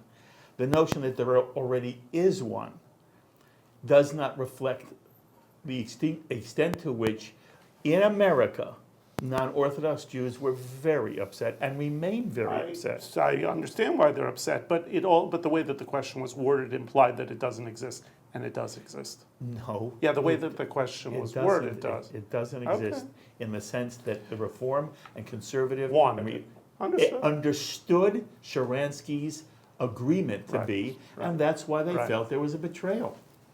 I would agree that they should feel there was a betrayal. Yes. It was made behind closed doors by the Prime Minister. Okay. So Ray, what is your response? My response is, of course, it should exist. That we certainly appreciate this section, that the area that exists now. There are over 1,000 B'nai Mitzvah that take place there every year, including Israelis. It's not just people from Chutz La'aretz who come, and that it's very much appreciated. We are sincerely disappointed that the government of Israel backed down on an agreement that was made and didn't complete the project. But it is certainly better than what had been there before. And anyone who had been to what was there before and sees what is there now knows that there was progress. We're not quite there yet, but we're moving in the right direction. And we hope at some point when there is a government that there will be some progress on this. And there's just one point that I meant to make before, going back to something that was said. When you talked about the elections and the issue of pluralism in Israeli elections, that's something American Jews have a great deal of difficulty with. Because in the United States, we vote for lots of people. I've got a congressman, I've got 2 senators, I vote for the president. In Israel, you get 1 vote. So all of the issues end up, being within one party. And it's very difficult to decide what is your priority. When you have to choose between security and the economy and the environment and pluralism and a whole variety of other things, how does that get weighed when you vote? And that's a problem for Israelis. And the question is, does security trump pluralism? No. But Sarai, the real issue that I was trying to portray was not what the priority is. It's not even on the list. With many parties, it's not even listed. If at best you have to dig into the party and maybe find one member of Knesset on the list who will say something about this. That's the real issue that I was addressing, not where is it on the priority list. In a country that has as many problems and as many issues on the table, and when you're dealing with the Knesset, which has to run the country, that saying that every single issue is going to make it onto the list is not fair. But isn't it important enough, Sarai? Isn't that important enough, the issue of Jewish pluralism? Or maybe it isn't, going back to that question. Maybe it simply isn't important to Israelis, and that's why it's not on the list. Maybe Israelis really think there should be a separation of church and state, and that it shouldn't be a Knesset issue to begin with. And that despite the fact that it is a Jewish state, and there is no question that Israel is a Jewish state, that there's a need to really discuss what that means and who defines what it means to be a Jewish state. But if they make it, if this is Israelis' priority, then it has to go through the Knesset to make it a non-Knesset issue. It has and you to think be that taken trumps out. the issue of Iran? And you think that trumps the issue of security? I'm just asking. It's kind of hard to get on the table while there's so many other things there. That doesn't mean that people don't care about it. Thank you, Sarai. I want to get back to the egalitarian section at the Western Wall, and I'd like to ask you, Rabbi Yehoshua, how you feel about men and women praying together at the Kotel, whether it be what exists now at Robinson's Arch or whether it is the complete picture of what Netanyahu and Sharansky had discussed. Thank you for the question. The Shas, when the Rishon LeZion established, the title was Le'achzir Atara Le'yoshna. The Sephardic rabbis believe that their responsibility is to take the culture and the traditions back from 3,000 years ago, and to be the one who protect it to continue to the next generation. As somebody from the Bukharian community, the former Russia, where my grandparents telling me that when the revolution started, they're talking about the reform and a new society, and eventually we were victimized and we had to run away, and a few they were imprisoned in Siberia, this because they were teaching Torah. I believe that my understanding is that the Western world, which is a very, very holy site for the Jewish people, by us, there is the way that it was for the last 2,000 years, has to continue. We look at something new as something which is a threat. So we like to maintain it as is, and we let HaKadosh Baruch Hu, God, to run the show. We are again, for us, all these kind of changes emotionally hurts us because they are threatening our simple identity. We can take a change as an anti-traditional act, which as other Sephardic Jews, it goes very deep. This is one of the things that I appreciate so much about the Sefer Rishon LeZion. It talks about keep the Sephardic tradition, the outfit, the food, the traditions, because this is the color that maintain our people. Religion is something which is very personal. So we're using in the Sephardic world our tradition. And the Western world was one world, not 3, 4 worlds, and not all kind of subdivision. But as I said before, we love the subdivisions. One of my students is just how to be religious now. He come to ask me a question. He showed me a package of candies with 4 different kashrut signs. So we say, Rabbi, I want to ask you a question.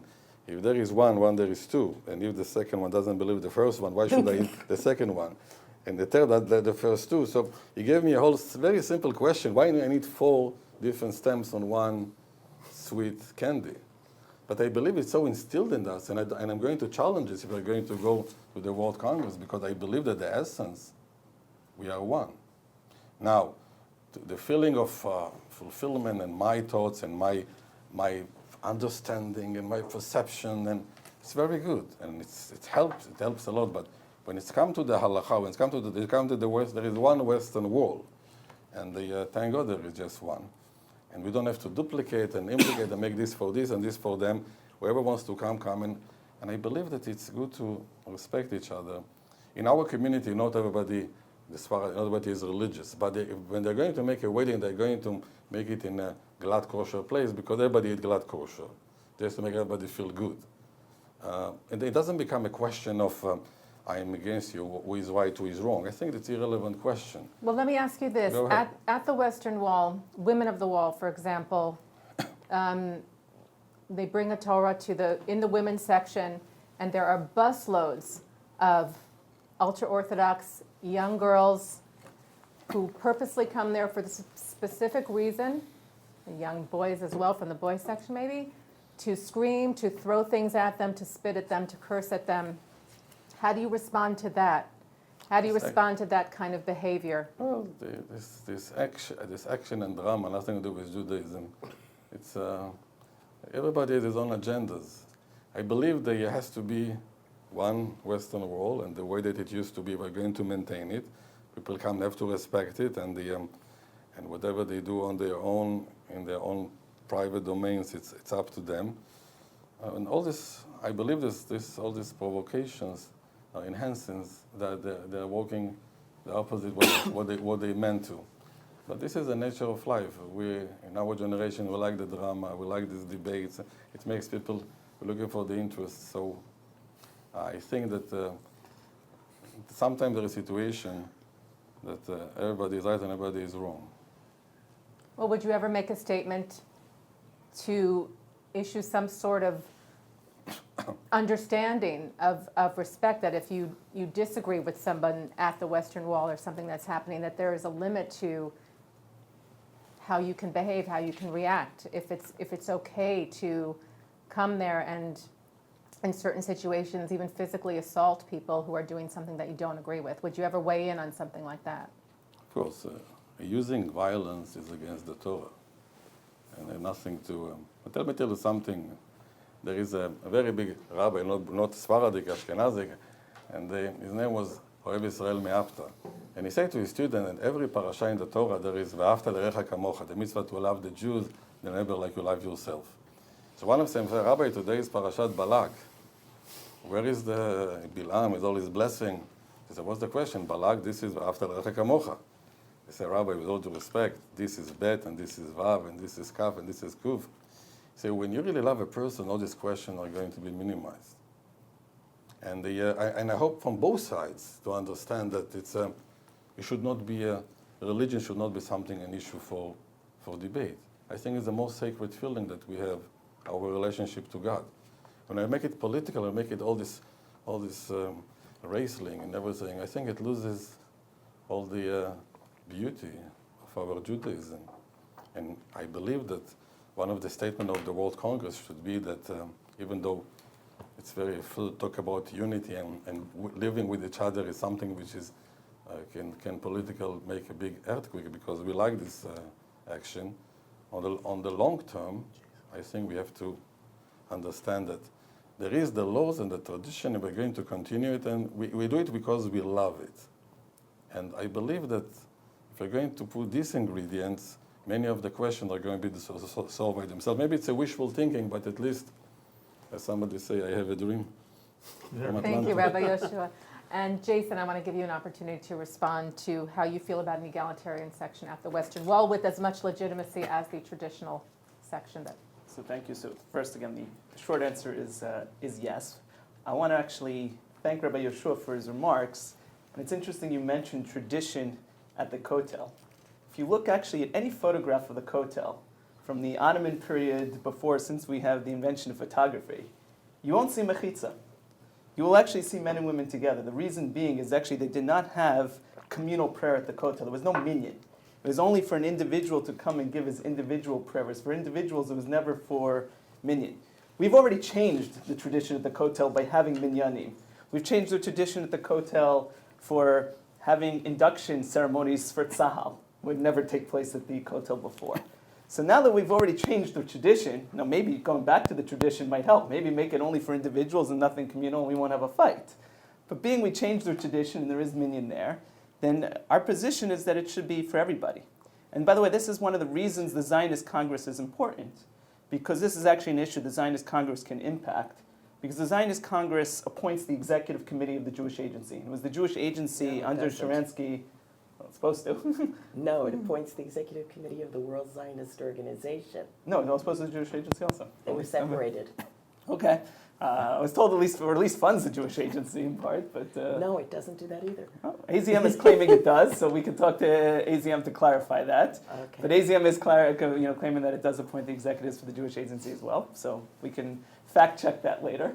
But to that extent, if the World Zionist Congress does impact that, and that $1 billion in part goes to the Jewish Agency, then that is a way to make our voice heard. And our part of Orthodoxy was not at the table when this compromise was made, so that we couldn't lend that Orthodox voice. And I'm glad to hear Rabbi Israel said that at least on the American side did not oppose these type of changes. But there was, and Teisha alluded to it in one of her questions, there was a group that was left out of this compromise. There were Orthodox women who want to daven at the kotel, want to pray at the kotel, they want to have mechitza, they want to be separate, but they want to be able to come with the Torah. So what options do they have? If they go to the main section of the kotel, the women's section, they're chased out or told by the police they can't go there. If they go to Ezrat Yisrael, which is the egalitarian section by Robinson's Arch, there's no mechitza there, so they have no place to go. So we want to actually also give a voice to them to make sure that they're also included in the compromise. It is amazing how fast 2 hours go. And you are all wonderful. And you're thoughtful and you have passion, and I love it. And in one moment, I'm going to give you an opportunity to make a very brief closing comment. Just out of curiosity, though, would you be willing to fund Jewish institutions in Judea, Samaria, on the West Bank? Yes. Yes. Would you? Absolutely. Would you? We would fund the existing ones, the existing settlements, the existing institutions. At REL for you. Okay. You just don't want there to be any more. We think that exacerbates the issue. And? We would fund new institutions if they're within existing settlements. Yes. Okay. Yes. Yeah. I mean, I don't think the Yes. Okay. I don't think the institution has to be existing just within existing. No, I agree with we that. We can't go into it more. It's an interesting topic. If we had 3 hours, we would go into it. Okay. So 30 seconds. What's the last thing you want us to know from your perspective? 30 seconds. First, I'd like to thank all of you. And I think the most important thing is to focus in the problems, the real problems that we're facing outside Israel too, the world Jewry. And the World Congress should deal with this, with assimilation, with strengthening the connection to the state of Israel, and with all the problems that we have in our communities today living in America, and to work together as one team to make our Jewish life and the world nicer, better, and safer. Yofi, that's gorgeous. 30 seconds. Jason? I'm going to say go vote. This is important. As you heard, there's a lot of issues at stake, and there are a lot of issues that you'll hear over the course of these 3 nights, and that this is the one opportunity for American Jews to actually have your voice heard. And I think whoever you vote for, we're certainly going to ask you vote for us, to have an Orthodox voice for an Israel that is for all. But regardless who you vote for, we are all people who are committed to the Jewish people, who are committed to Zionism, who are committed to the state of Israel, and unlike perhaps the fights you saw in South Carolina last night, we all actually love each other. Exactly right. That's beautifully said. David, 30 seconds. I want to thank you very much for the opportunity to present here tonight. I want to thank my colleagues for their passion and their commitment to serving the Jewish people.